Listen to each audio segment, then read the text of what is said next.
नीतीश ने मोदी के बैठक में आने से कर दिया मना, इनकार कर दिया। क्यों? क्योंकि बड़ी मुश्किल से नीतीश कुमार खड़े हुए, नहीं तो नीतीश कुमार को आईसीयू में ढकेल दिया गया था और आईसीयू से बहुत कम लोग बच करके बाहर निकलते हैं। वेंटिलेटर जो कहते हैं, वेंटिलेटर से बहुत कम लोग बच करके आते हैं।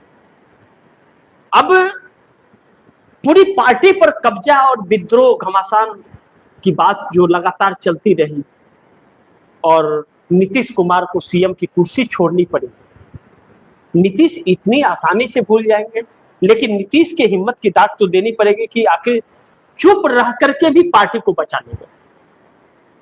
यह राजनीतिक असर और यह राजनीतिक प्रभाव छोड़ते हैं नीतीश, यह चीज तो देखने को मिली। अब जो ललन सिंह और संजय झा ही भारतीय जनता पार्टी से मिल गए, जो मुख्य चेहरा थे पार्टी के, और जिसे मंत्री पद के लिए सजेस्ट किया, वही मिल गए उस व्यक्ति से जो हमारे घर को उजाड़ने की कोशिश कर रहा था। ऐसे में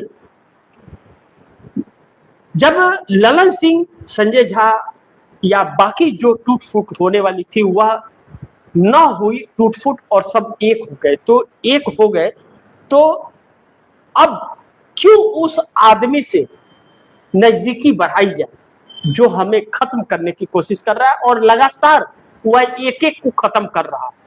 ममता बनर्जी के साथ में जिस तरह से हुआ, उस तरह सहयोगी दलों को चिंता है कि वह सहयोगी दलों को कि वह ममता बनर्जी से भी बहुत छोटे हैं लोग। अब नीतीश कुमार के पास 12 साल से, ममता बनर्जी के पास 29 से, इनके पास 85 विधायक थे, उनके पास भी 80 विधायक थे, तो तोड़ दिया ना, तो इन्हें भी तो तोड़ सकता था, लेकिन यह संभल गए। जो बागी थे वह घर आ गए, लेकिन ममता बनर्जी के बागी नहीं थे, उनको बागी बना लिया गया डरा धमका करके, झालमुड़ी खिला।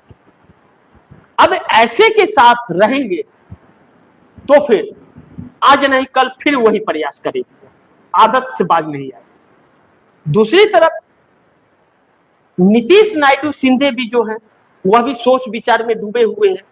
तो जब यह मुख्य अंश रहा कि कांग्रेस को जो इन्होंने कहा, संजय झा ने अपने लेख में लिखा कि कांग्रेस से हमें किसी प्रकार की दिक्कत नहीं है, तो कांग्रेस से दिक्कत नहीं है इसका मतलब कांग्रेस से संपर्क में है, इसे इनकार नहीं कर सकते। मैंने कहा था अगर संपर्क में है तो बैठक में नहीं आएंगे, नीतीश नहीं आए, इसका मतलब कि खेला। और दूसरी चीज उपेंद्र कुशवाहा ने जो कहा कि नीतीश जाए, जिस दिन जाएंगे एनडीए गठबंधन से उसी दिन मैं भी चला जाऊंगा, जिस दिन नीतीश जाएंगे उस दिन मैं भी चला जाऊंगा, यह बात उपेंद्र कुशवाहा ने कही। एक ताजा उपेंद्र कुशवाहा ने क्या कहा सुनिए।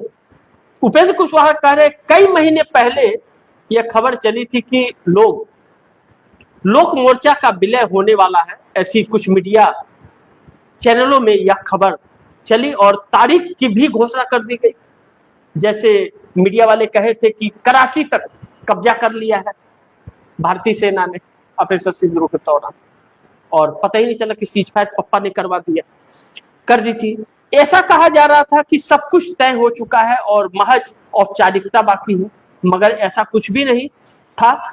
आप 100% इस बात को लेकर के आश्वस्त रहिए कि राष्ट्रीय लोक मोर्चा का अस्तित्व किसी एक पद को लेकर के खत्म नहीं होगा। दुनिया की कोई ताकत ऐसा नहीं कर सकती है।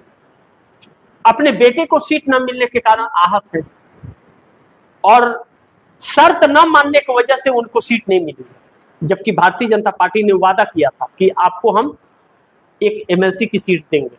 बेटे को मंत्री बना दिया और इस्तीफे की। अब चर्चा चल रही है कि उपेंद्र कुशवाहा की पत्नी अपने विधायक दल से इस्तीफा देंगी और वहां पर चुनाव करा करके इनके बेटे दीपक प्रकाश को वहां से जीत करके आएंगे।